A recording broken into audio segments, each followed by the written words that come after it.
नमस्कार, कान्तिपुर समाचारमा स्वागत छ।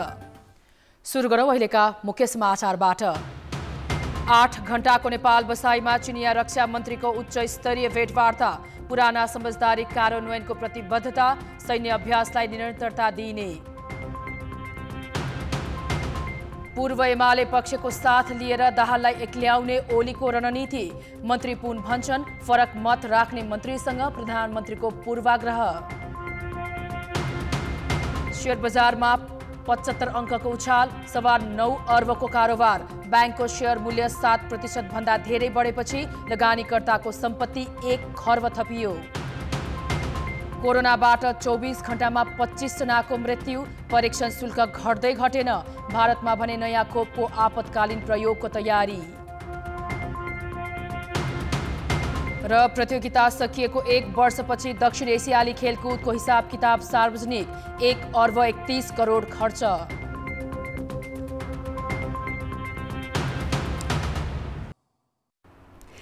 चीनले नेपालसँग भएका समझदारी कार्यान्वयनका लागि आफू प्रतिबद्ध रहेको बताएको छ। 8 घण्टाका लागि नेपाल आएका चिनिया रक्षा मन्त्री तथा स्टेट काउन्सिलर वेइ फेङ्हेले प्रधानमन्त्री केपी शर्मा ओलीसँग भेटवार्तामा समझदारी कार्यान्वयनको प्रतिबद्धता जनाएका हुन्। उनले नेपाललाई गर्दै आएको सहयोगलाई निरन्तरता दिने पनि आश्वासन दिएका छन्। प्रधानमन्त्री निवास बालुवाटारमा भएको भेटवार्तामा फेङ्हेले नेपालको आर्थिक विकासमा सहयोग गर्न चीन सधैँ तत्पर रहेको बताए। प्रधानमन्त्री ओलीले नेपाली भूमि चीन विरोधी गतिविधिमा प्रयोग हुन नदिने प्रतिबद्धता जनाए। प्रधानमन्त्रीले कोरोना भाइरस संक्रमण विरुद्धको खोप विकास भएपछि सहयोग गर्न आग्रह गरेको उनका परराष्ट्र सल्लाहकार राजन भट्टराईले जानकारी दिएका छन्। फेङ्हेले राष्ट्रपति विद्यादेवी भण्डारीसँग पनि शिष्टाचार वार्ता गरेका छन्। बिहान 11 बजे आएका फेङ्हेले नेपाल बसाइको अधिकांश समय नेपाली सेनाको मुख्यालय जङ्गी अड्डामा बिताए। उनलाई नेपाली सेनाको टुकडीले सम्मान अर्पण गरेको थियो। त्यसपछि उनले प्रधान सेनापति पूर्णचन्द्र थापासँग द्विपक्षीय वार्ता गरेका थिए। वार्तामा चीनले दिने भनिएको करिब 2.5 अर्ब रुपियाँ बराबरको सैन्य सहयोगका विषयमा छलफल भएको नेपाली सेनाका उच्च अधिकृतले जानकारी दिएका छन्। यस्तै कोरोना महामारीले रोकिएको नेपाली र चिनिया सेना बीचको सैन्य अभ्यास र तालिमलाई निरन्तरता दिने विषयमा पनि छलफल भएको छ। उनी नेपाल भ्रमण सकेर बङ्गलादेशको ढाका प्रस्थान गरेका छन्। केही समय यता छिमेकीहरू भारत र चीनबाट राजनीतिक भन्दा पनि सुरक्षाका दृष्टिले श्रृङ्खलाबद्ध भ्रमण भएका छन्। भारतका 2 सुरक्षा संगठन प्रमुख आएको महिना दिन नपुग्दै चीनले आफ्ना रक्षा मन्त्रीलाई नै काठमाडौँ पठाएको छ। उनको भ्रमणको उद्देश्य राजनीतिक सम्बन्ध बलियो बनाउनु त हुँदै हो, सुरक्षा चासो र सैनिक सम्बन्ध झनै सुदृढ पार्नु पनि हो।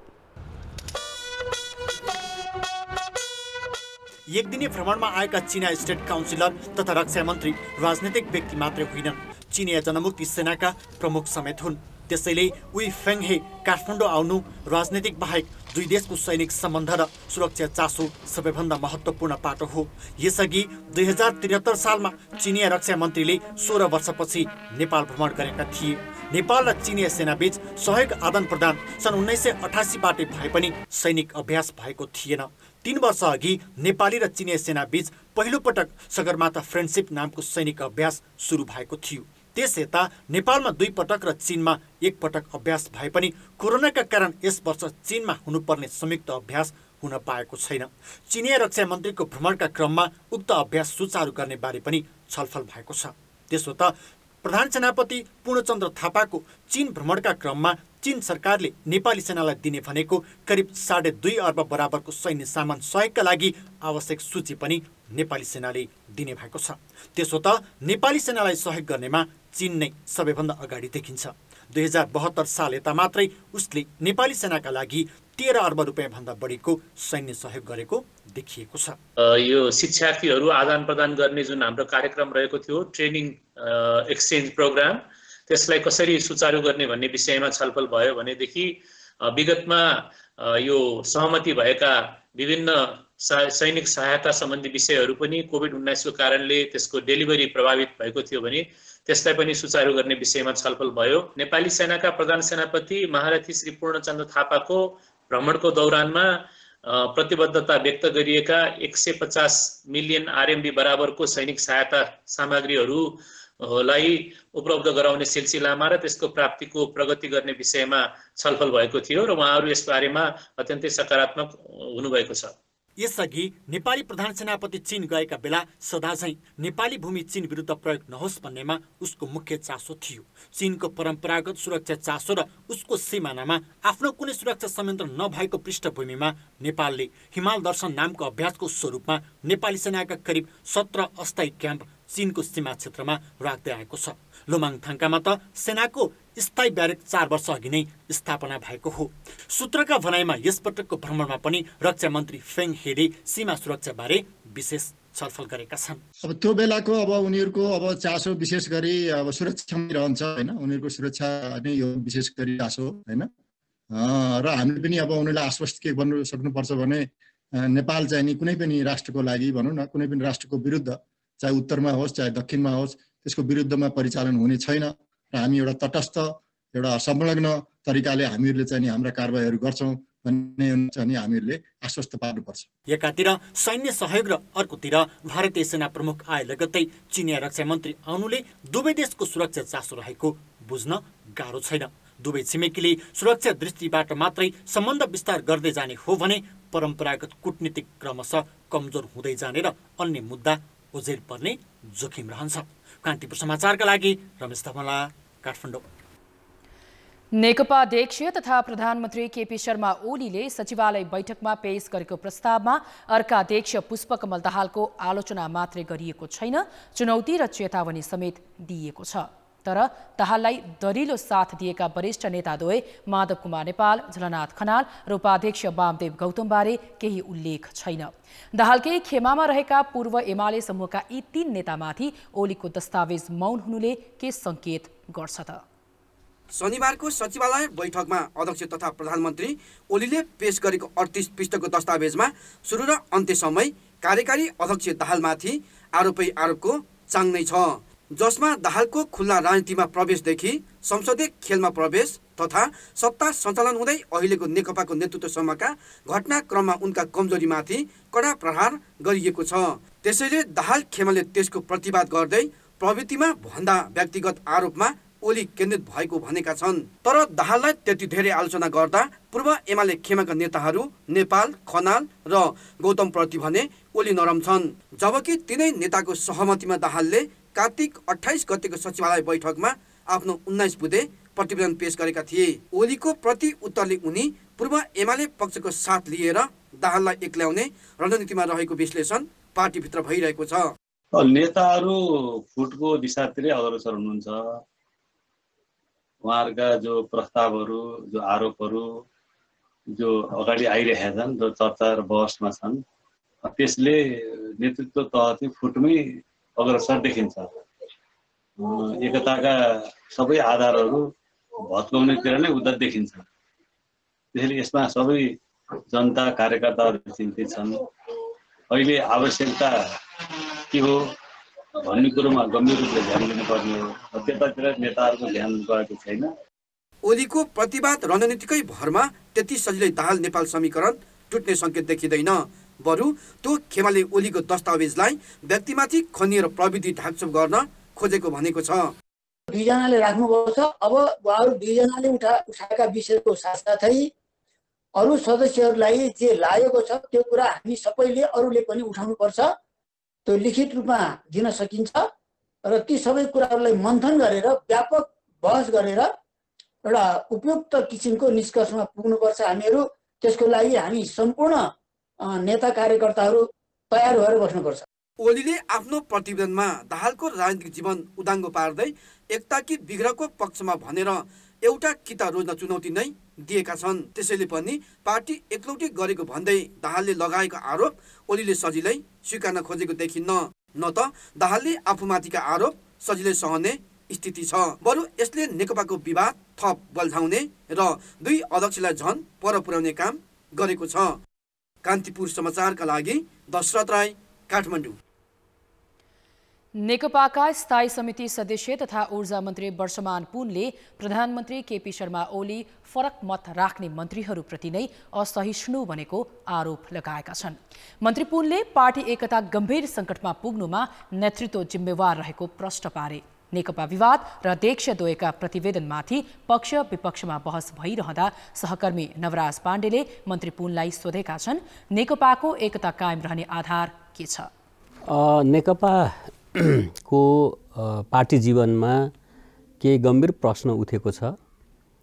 यसलाई हामी विधिसङ्गत ढङ्गले, तर्कसङ्गत ढङ्गले नेतृत्वका साथसाथै कार्यकर्ताहरूको पनि सहभागितामा हामी यसलाई निष्कर्षमा पुर्याउँछौँ। थोरै निराशाको अवस्था जस्तो देखिए पनि यसलाई हामी सकारात्मक रूपान्तरण भन्छ कि एउटा आपसी अन्तरसङ्घर्ष, आपसी वाद विवाद संवादबाट एउटा रूपान्तरण हुन्छ भन्ने हाम्रो विश्वास छ। प्रधानमन्त्रीको प्रतिवेदनमा अलि बढी दाहाल लक्षित नै वा दाहाललाई लान्छना लगाइने खालका विषयहरू बढी समेटिएका छन्।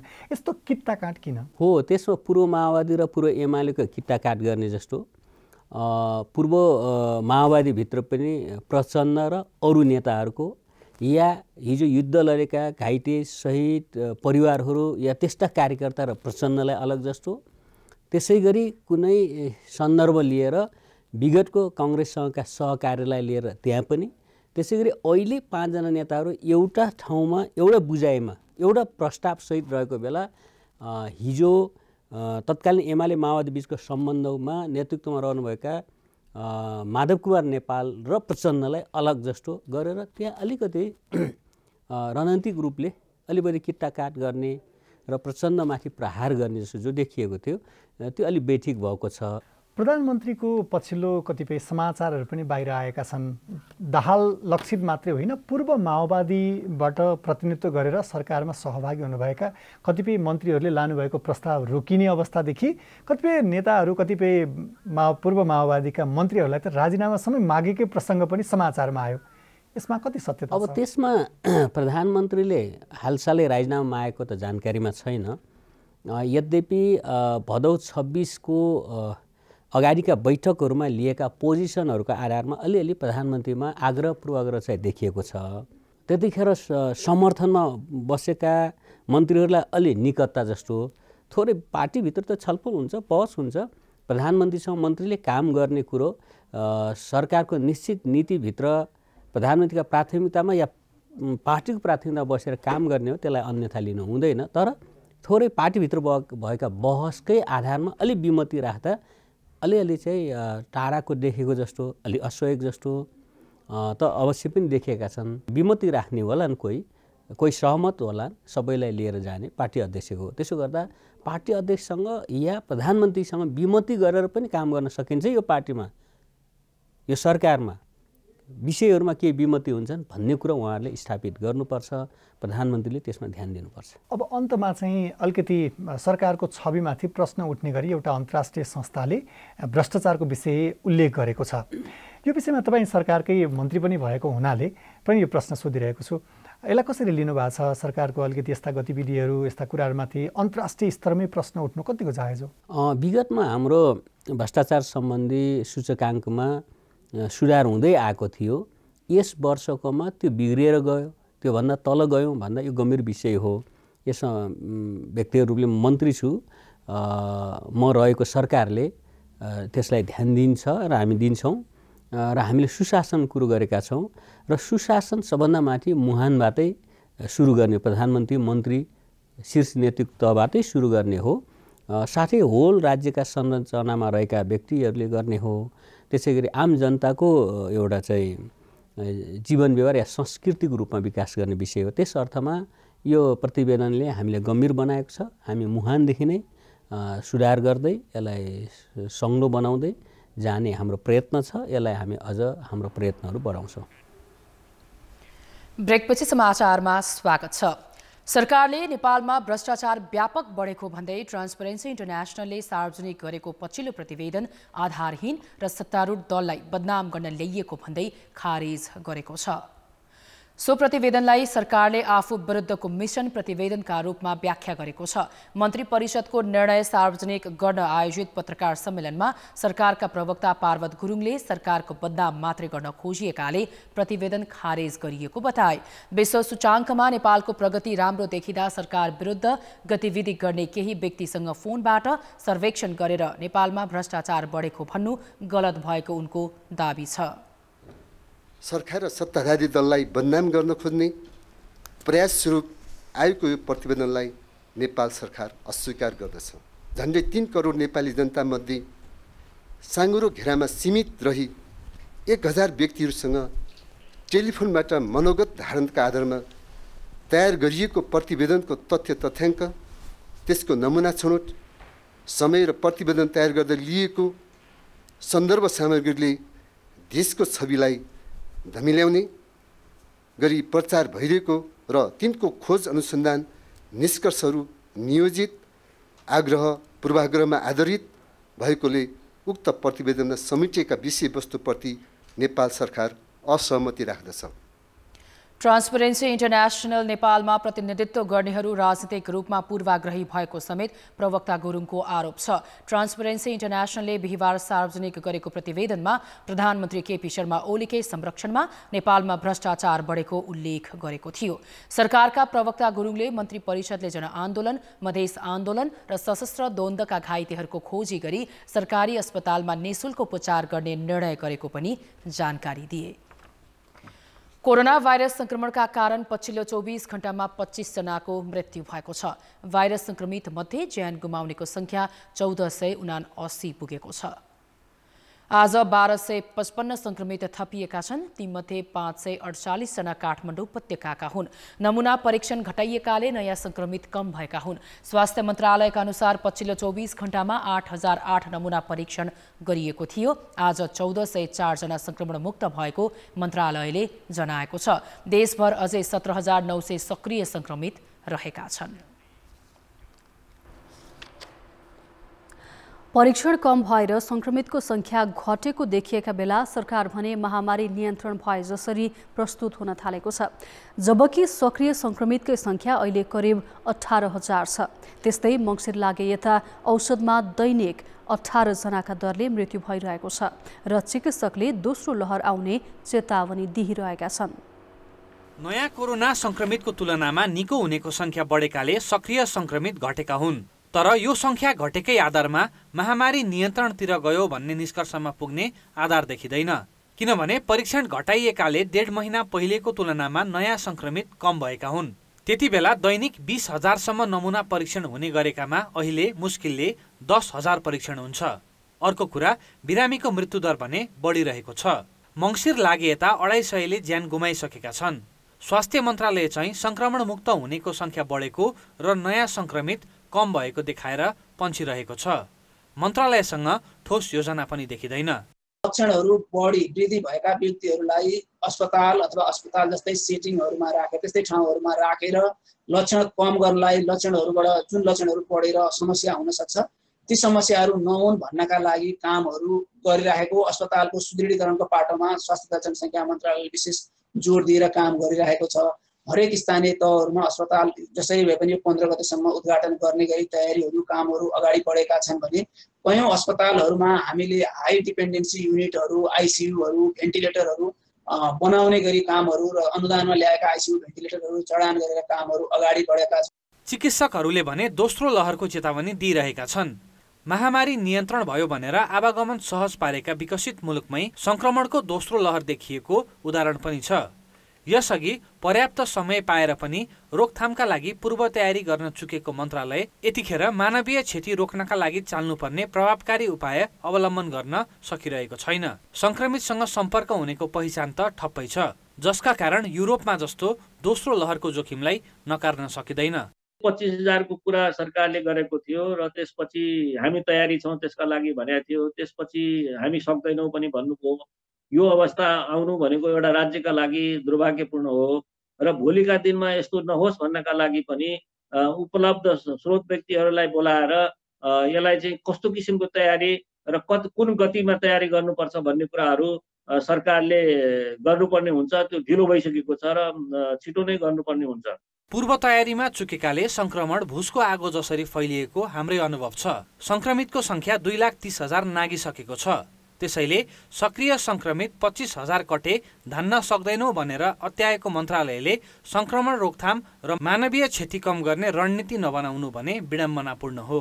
कान्तिपुर समाचारका लागि कृपाल गौतम, काठमाडौँ। कोरोना भाइरस संक्रमण परीक्षणका लागि आवश्यक स्वास्थ्य सामग्रीको मूल्य अन्तर्राष्ट्रिय बजारमा घटे पनि सरकारले परीक्षण शुल्क घटाएको छैन। छिमेकी देश भारतमा 800 रुपियाँमै परीक्षण भइरहेको छ, तर हामी कहाँ 2000 रुपियाँ उठाइरहेका छन्। अझ निजी प्रयोगशालाले त्योभन्दा धेरै लिइरहेका छन्। शुल्क महँगो भएकैले लक्षण देखिएकाहरू समेत प्रयोगशाला जान छाडेकाले परीक्षण नै घटेको छ। सरकारले संक्रमण परीक्षणको नयाँ शुल्क तय गरेको करिब 3 महिना भयो। स्वास्थ्य मन्त्रालयको निर्णय अनुसार सरकारी अस्पताल र प्रयोगशालाले नै जनै कम्तीमा 2000 रुपियाँ लिइरहेका छन्। निजी अस्पताल र प्रयोगशालाले त 2500 रुपियाँसम्म असुलिरहेका छन्। जबकि सरकारले शुल्क तय गरे यता करिब 3 महिनामा परीक्षणका लागि आवश्यक सामग्रीको मूल्य 40% घटिसकेको छ। उपलब्धता बढेकाले मूल्य अझै घट्दो क्रममा छ। यसबारे स्वास्थ्य मन्त्रालय जानकार नभएको होइन, तर उसले पिसिआर परीक्षण शुल्क घटाउने तर्फ भन्ने वास्तै छैन। छिमेकी मुलुक चीनबाट, भारतबाट अथवा कोरियाबाट आइरहेछ हामी कहाँ, अथवा त्यो चाहिँ उनीहरूको गुणस्तर प्राप्त भएकै हुन्छ। अहिले मार्केटमा हेर्दाखेरि पहिलेभन्दा 30 देखि 40% कम भएको चाहिँ हामी पाएका छौँ। बाहिर सस्तो भएको छ, ठुलो मात्रामा किनेर ल्याउँदाखेरि त पक्कै पनि सस्तो हुन्छ। तर हाम्रो प्राइभेटमा काम गर्ने साथीहरू अथवा हाम्रै सरकारीमा ल्याबहरूमा चाहिँ के छ भने त्यत्रो मात्रामा किटहरू एकैचोटि किन्नुहुन्न। त्यही भएर धेरै मात्रामा किन्दा र थोरै मात्रामा किन्दा डेफिनेटली धेरै प्राइस फरक हुने हुन्छ। त्यो कारणले गर्दाखेरि यो दुईटै पक्षलाई हेरेर हामी एउटा कन्क्लुजनमा पुग्ने कोसिसमा छौँ। छिमेकी देश भारतमा 800 र बङ्गलादेशमा 700 रुपियाँमा परीक्षण हुन्छ। यता चाहिँ शुल्क नघटाएकाले संक्रमण परीक्षण गर्ने अस्पताल र प्रयोगशाला मालामाल भइरहेका छन्। यसको असर सिधा परीक्षणमा देखिएको छ। लक्षण देखिनेहरू नै शुल्कका कारण परीक्षण नगराई बसिरहेका छन्। यसले संक्रमण बढाउन मलजल गरिरहेको छ। अर्को कुरा, निशुल्क गर्न सर्वोच्च अदालतले दिएको पूर्वादेश कार्यान्वयन गर्नुको साथ सरकारले संक्रमण परीक्षणलाई मुनाफा कमाउने माध्यम बन्न दिइरहेको छ। सरकारी क्षेत्रबाट पैसा लिएको चाहिँ बिल्कुल ठिक भइराखेको छैन। मैले भन्न खोजेको चाहिँ त्यो हो। अब सरकारी तर्फ पैसा लिदिनाले चाहिँ मान्छेहरूले टेस्ट गराइराखेका छैनन्। त्यसले गर्दा रोग नियन्त्रणमा चुनौती थपिन्छ। सरकारले एकातिरबाट 2 पैसा बचाइ भन्ने सोच्दाखेरि अर्कोतिर उपचार व्यापक महँगो हुन जान्छ। पैसा घटाउनु पर्छ। अचेल सस्तो भएको छ सुरुको अवस्था भन्दा, रिएजेन्टहरू बजार मूल्य धेरै कम भएको छ, त्यो हिसाबले घटाउनु पर्छ भन्ने कुरा ठिक हो। त त्यति भन्दै पनि मेरो भनाइ चाहिँ के हो भने, यदि सरकारी संस्थाहरूमा सर्वसुलभ भयो भने त निजीले स्वतः घटाउँछ। संक्रमण रोकथामका लागि परीक्षण व्यापक बनाउनुको विकल्प छैन। यसका लागि सकेसम्म शुल्क लिनै हुँदैन। शङ्का लागेर कसैले परीक्षण गराउन चाहे उसले न्यून शुल्कमा जाँच गराउने व्यवस्था गर्नु महामारी नियन्त्रणमा सरकारको जिम्मेवारी हो। कान्तिपुर समाचारका लागि क्यामेरामा विनोद कोजुका साथ नारायण किलम्बु, काठमाडौँ।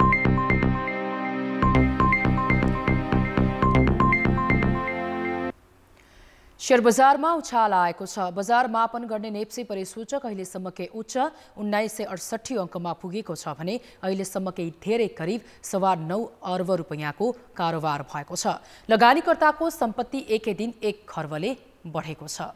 वाणिज्य बैंक र विकास बैंकले बजार बढाएका हुन्। विकास बैंक समूहको परिसूचक 8 र वाणिज्य बैंक समूहको परिसूचक 7.8%ले बढेको छ।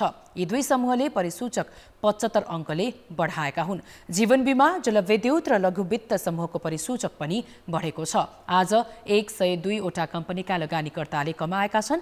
56 वटा कम्पनीका लगानीकर्ताले भने गुमाएका छन्। 2.59 लाख किता शेयर 9 अर्ब 22 करोड 27 लाख रुपैयाँमा किनबेच भएको छ। एकै दिन यति धेरै किता शेयर किनबेच भएको यो पहिलो पटक हो। कारोबार रकम पनि कीर्तिमानी हो। बिहिबार 7 अर्ब 61 करोड 30 लाख रुपैयाँको कारोबार भएको थियो। लगानीकर्ताको सम्पत्ति 1 खर्बले बढेर 26 खर्ब 37 अर्ब पुगेको छ। अन्य क्षेत्रमा लगानीका ढोका बन्द भएकाले तथा ब्याङ्कले सस्तो ब्याज दरमा सहजै कर्जा दिएकाले शेयर कारोबार बढेको हो।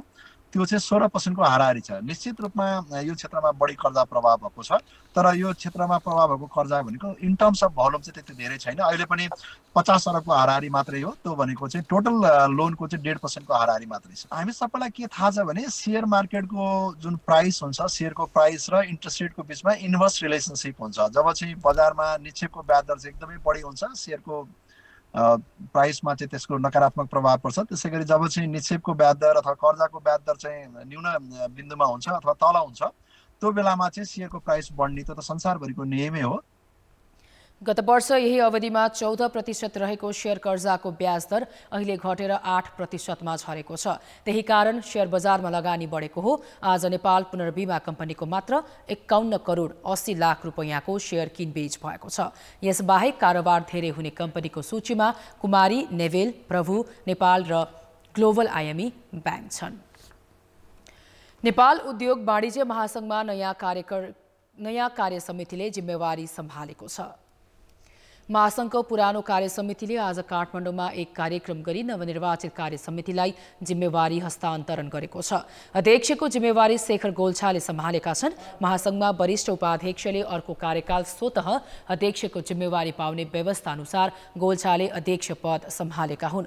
महासंघको 54औं साधारण सभाले वरिष्ठ उपाध्यक्ष र 3 उपाध्यक्ष सहित 64 जना निर्वाचित गरेको थियो। वरिष्ठ उपाध्यक्षमा चन्द्र ढकाल निर्वाचित भएका छन्। उनले किशोर प्रधानलाई हराएर अर्को कार्यकालका लागि अध्यक्ष पद पक्का गरेका हुन्। यस्तै जिल्ला नगर उपाध्यक्षमा दिनेश श्रेष्ठ, एसोसिएट उपाध्यक्षमा रामचन्द्र साङ्घाई र वस्तुगत उपाध्यक्षमा अञ्जन श्रेष्ठ विजयी भएका छन्।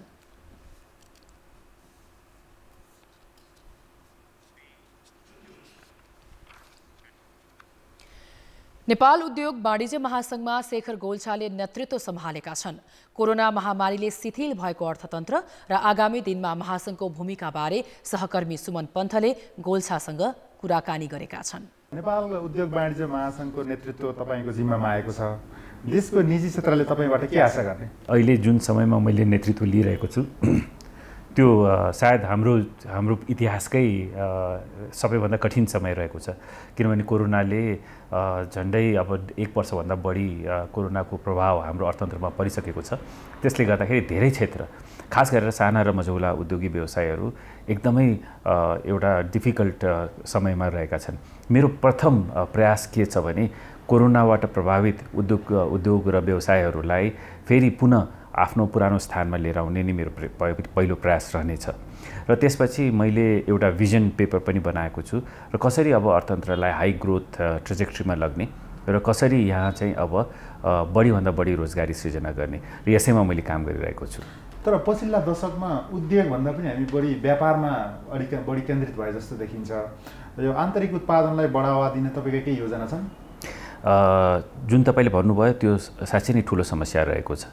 किनभने हामीका व्यापार घाटा एकदमै बढिसकेको छ। व्यापार घाटा हामीले पुरा गर्नको लागि शोधनान्तर स्थिति अहिले राम्रो भएकोले मात्रै हामीले धान्न सकेका हौँ। हाम्रो निर्यात हुन सकेको छैन। हामी सबै चिज आयातमै निर्भर भएर बसेका छौँ। र आउने समय एउटा प्राथमिकता मेरो अब कसरी देशमा उत्पादन बढाउने र कसरी आयातलाई प्रतिस्थापन गर्ने यो नै रहेको छ। तर यो जसरी तपाईँले भन्नुभयो यो व्यापारमा किनभने निजी क्षेत्र मूलतः नाफामूलक हुन्छ र किनभने उद्योग राखेर नाफा नभएकोले, किनभने त्यहाँ नीतिहरू लगानी मैत्री नभएकोले नै यो समस्या भएको हो। र मेरो एउटा प्रायोरिटी के रहन्छ भने कसरी निजी क्षेत्रलाई बढी प्रोडक्टिभ सेक्टरमा लगानी गर्नको लागि प्रेरित गर्ने र त्यसको लागि कुन चाहिँ पोलिसीले बाधकहरू छन् त्यसको लागि सरकारसँग सहकार्य गर्ने। तर सरकारले त अहिले भनिरहेको छ यो व्यापारमा नै हामी उद्योगमा फेसिलिटेसन गर्नका लागि बारम्बार तयार छौँ भनेर अर्थमन्त्रीहरूले पनि भनिरहनु भएको छ। गभर्मेन्टको पोलिसीहरूमा पनि त्यस्तो छ। अहिले ल्याप्सेस कहाँ देखिन्छ तपाईँले?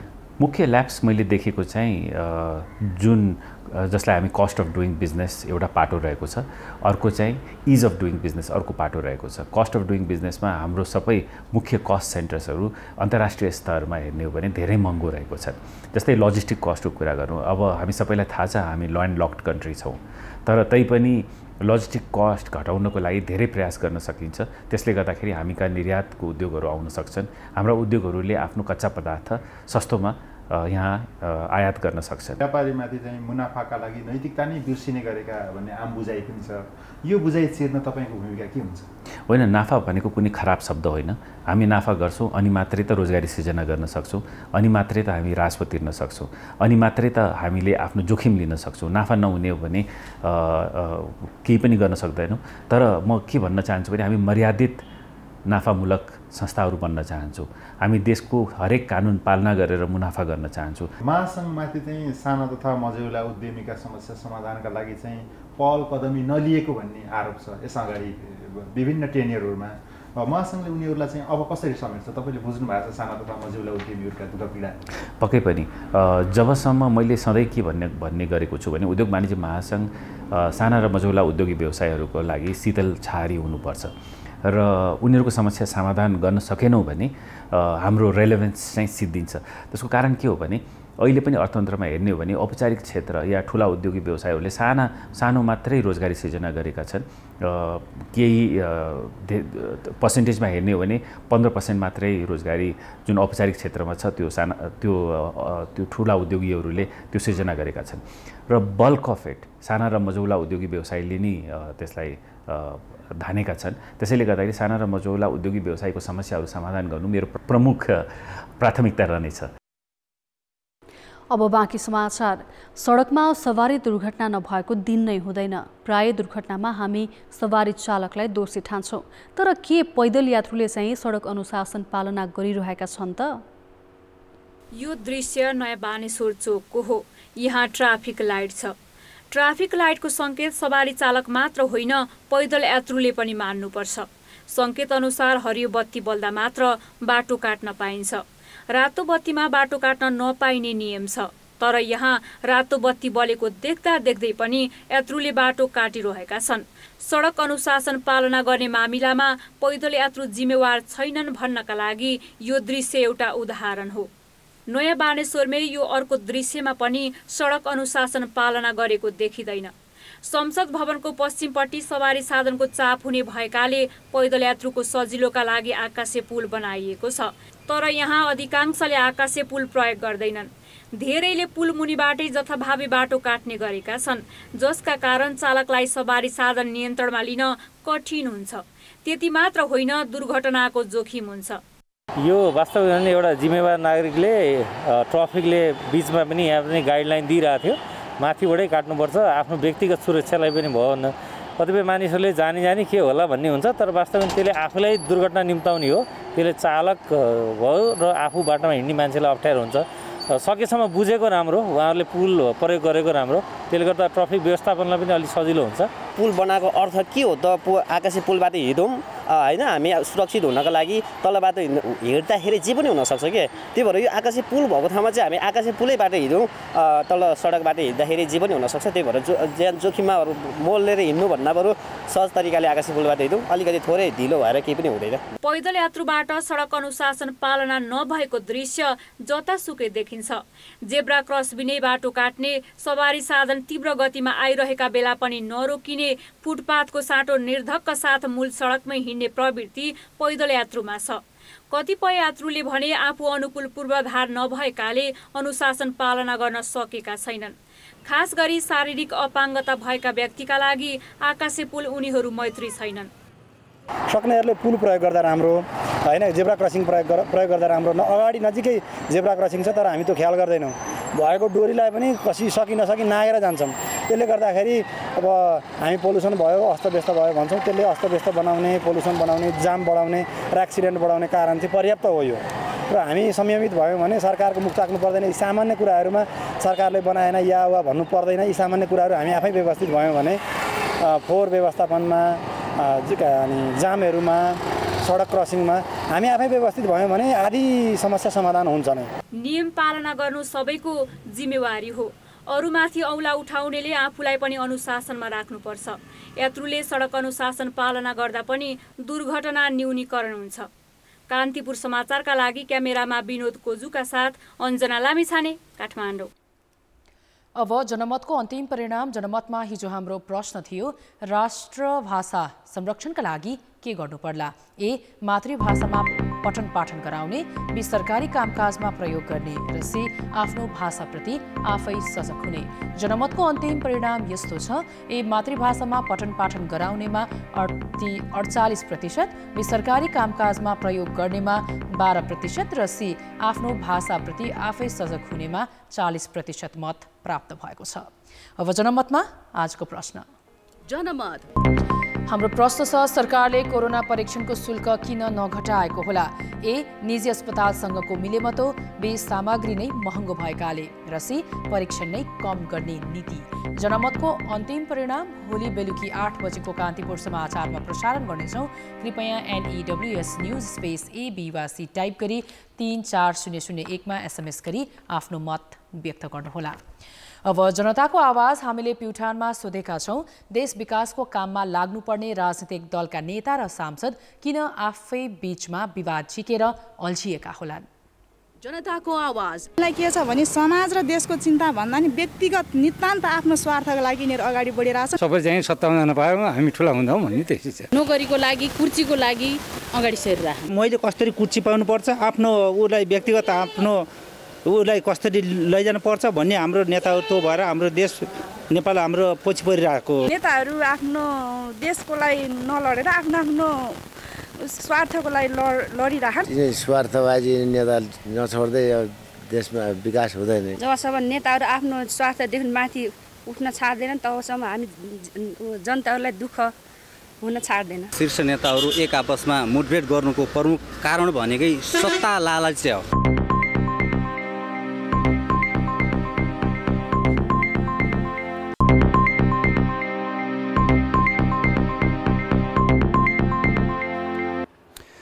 नमस्कार, कान्तिपुर खेलकुद समाचारमा स्वागत छ। राष्ट्रिय खेलकुद परिषदले 1 वर्ष अघि आयोजना भएको 13औं दक्षिण एसियाली खेलकुदको खर्च विवरण आज बल्ल सार्वजनिक गरेको छ। राखेपका अनुसार बृहत खेलकुद प्रतियोगितामा आयोजना र पूर्वाधार गरी 4 अर्बभन्दा बढी खर्च भएको छ। गत वर्ष उद्घाटन भएको भन्दा ठिक 1 दिन अघि आज आर्थिक विवरण सार्वजनिक गर्दै परिषदले साग खेलकुद आयोजना गर्दा 1 अर्ब 31 करोड 78 लाख 43 हजार रुपियाँ खर्च भएको जनाएको छ। यस्तै पूर्वाधार निर्माणमा 2 अर्ब 86 करोड 14 लाख 28 हजार रुपियाँ खर्च भएको देखाइएको छ। विजेता खेलाडी, प्रशिक्षक र सहभागी सङ्घलाई सरकारको तर्फबाट दिइएको 22 करोड 76 लाख रुपियाँ पुरस्कार रकम राखेपको खर्च भएको हो। सागका लागि 5 अर्ब 69 करोड बजेट प्रस्ताव गरिएकोमा सरकारले 3 अर्ब 65 करोड रुपियाँ विनियोजन गरेको थियो। प्रतियोगितामा सरकारबाट 1 अर्ब 23 करोड 98 लाख, टिकट बिक्रीबाट 2 करोड 67 लाख, विज्ञापनबाट 20 लाख तथा सहभागी राष्ट्रबाट 1 अर्ब 37 करोड रुपियाँ प्राप्त भएको राखेपका सदस्य सचिव रमेश सिलवालले जानकारी दिए। हामीले 13औं साग खेल सम्पन्न भएको 3 महिनाभित्र खर्च सार्वजनिक गर्ने घोषणा गरेका थियौँ। तर काठमाडौँ, जनकपुर र पोखराबाट समयमा सम्पूर्ण हिसाब किताब नआएकोले 2 पटक सार्वजनिक सूचना प्रकाशित गर्नु परेको यथार्थता यहाँहरूलाई विदितै छ। यसैबीच विश्व महामारीको रूपमा फैलिएको कोभिड-19 भाइरस सङ्क्रमणको कारणले गर्दा पनि समयमै हिसाब सार्वजनिकरण गर्न बाधा अड्चन आइपर्यो। त्यसै गरी दक्षिण एसियाली खेलकुदमा सहभागी राष्ट्रहरूबाट प्राप्त रकम र खर्च अनुरूप हिसाब फरक गर्न सार्क राष्ट्रका सम्पूर्ण सहभागी देशहरूको ओलम्पिक कमिटीको पनि स्वीकृति लिनुपर्ने बाध्यात्मक प्रावधानले गर्दा निकै समय लागेको म यहाँलाई अवगत गराउन चाहन्छु।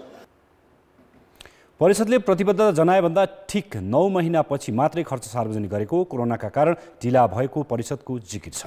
सागको मिडिया व्यवस्थापन भारतीय कम्पनीलाई दिइने तय भए पनि कम्पनीले बाउन्स चेक दिएपछि सम्झौता रद्द भएको बताइएको छ। अहिले त्यसबारे मुद्दा चलिरहेको छ। यस्तै ब्याडमिन्टनमा भएको अनियमितताबारे छानबिन सकिएको र अख्तियारको निर्देशन आएपछि थप कारबाही गरिने राखेपको भनाइ छ। पाकिस्तानमा आयोजना हुने भनिएको 14औं साग खेलकुद प्रतियोगिताबारे आयोजक तर्फबाट थप जानकारी नआएको पनि राखेपले बताएको छ। नेपाली राष्ट्रिय फुटबल टोलीका मुख्य प्रशिक्षक योहान कालिन नेपाल नफर्कने भएका छन्। कोरोना महामारीका कारण स्विडेन सरकारले देश बाहिर जान अनुमति नदिएको र सम्झौता अवधि पनि सकिन लागेकाले उनी नफर्कने सम्भावना न्यून रहेको अखिल नेपाल फुटबल सङ्घले जनाएको छ। सन् 2019 को जनवरीमा नेपालको मुख्य प्रशिक्षकका लागि सम्झौता गरेका स्विडिस प्रशिक्षक कालिनको सम्झौता अवधि सन् 2020 को डिसेम्बरसम्म छ। मङ्सिर 25 गते बस्ने एन्फा कार्य समितिको बैठकले कालिनबारे र नयाँ प्रशिक्षकको नियुक्ति प्रक्रियाबारे छलफल गर्नेछ। अहिले हामीले बङ्गलादेशसँग नेपालले फ्रेन्डली म्याच खेल्नका लागि उहाँसँग सम्पर्क गऱ्यौँ र नियमित हामी सम्पर्कमा छौँ होइन। तर स्विडेन सरकारको चाहिँ नियमअनुसार नै नेपाल भ्रमणमा उहाँहरूलाई रोक लगाएको हुँदाखेरि आउन सक्दिनँ भन्ने कुरा छ। नोभेम्बरसम्म भन्नुभयो, अहिले डिसेम्बरमा पनि त्यही कुरा छ भनेपछि सम्भवतः उहाँ चाहिँ फर्किने चान्स चाहिँ असाध्यै कम छ होइन। तसर्थ हामीले चाहिँ कार्यवाहक मुख्य प्रशिक्षकका रूपमा बालगोपाल महर्जनलाई चाहिँ हामीले टेक्निकल कमिटीको सिफारिसमा राखेका छौँ। अब कदम कदाचित उहाँ अब मलाई लाग्दैन कि उहाँ फर्केर आउनुहुन्छ जस्तो चाहिँ मलाई लाग्दैन। तसर्थ अब यही बिचमा अब विदेशी प्रशिक्षक नै ल्याउनु पनि अत्यन्त गाह्रो हुन्छ। हामीले नेपाली प्रशिक्षकमै भर पर्नुपर्छ जस्तो चाहिँ मलाई लाग्छ। कालीन कोरोनाले लकडाउन सुरु भएपछि स्वदेश फर्किएका थिए। कालीनको अनुपस्थितिमा नेपालले गएको कार्तिक 28 र मङ्सिर 2 गते बङ्गलादेशसँग अन्तर्राष्ट्रिय मैत्रीपूर्ण खेल खेलेको थियो। सो खेलमा बालगोपाल महर्जनले राष्ट्रिय टोलीको प्रशिक्षण सम्हालेका थिए। भारत विरुद्धको 3 एकदिवसीय सिरिज अस्ट्रेलियाले आफ्नो पक्षमा पारेको छ। दोस्रो एकदिवसीय खेलमा भारतलाई 51 रनले हराउँदै अस्ट्रेलियाले अन्तिम खेल अगाडि नै सिरिज जितेको हो। आज सिडनी क्रिकेट मैदानमा टस जितेर पहिले ब्याटिङ गरेको अस्ट्रेलियाले 50 ओभरमा 4 विकेट गुमाई 389 रन बनाएको थियो। अस्ट्रेलियाले पहिलो विकेटका लागि 142 रनको साझेदारी गर्यो। आरन फिन्चले 60 र डेभिड वार्नरले 80 रन बनाए। स्टिभ स्मिथ र मार्नुस लाबुचाग्नेले तेस्रो विकेटका लागि शतकीय साझेदारी गरे। स्मिथले करियरको 11औं शतक बनाउने क्रममा 104 रन बनाए। उनले 64 बलमा 14 चौका र 2 छक्का प्रहार गरेका थिए। यस्तै मार्नुसले 70 रनको योगदान गरे। अन्तिममा ग्लेन म्याक्सवेलले विस्फोटक पारी खेल्दै टिमलाई बलियो स्थितिमा पुर्याए। उनले 29 बलमा 4 चौका र 4 छक्का सहित 63 रन बनाए। जवाफमा भारतले 50 ओभरमा 9 विकेट गुमाई 338 रन बनायो। कप्तान विराट कोहलीले सर्वाधिक 89 रन बनाए। यस्तै मयङ्क अग्रवालले 28, शिखर धवनले 30, श्रेयस अय्यरले 38 र हार्दिक पाण्ड्याले 28 रनको योगदान गरे।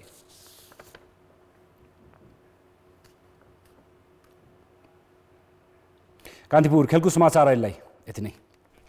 धन्यवाद रोशन। अब मौसम सम्बन्धी जानकारी।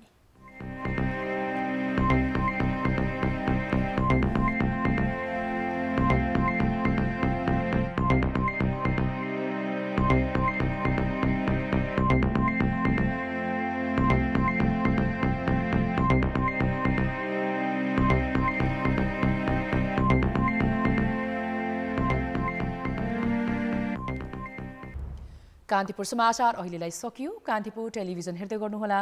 नमस्कार।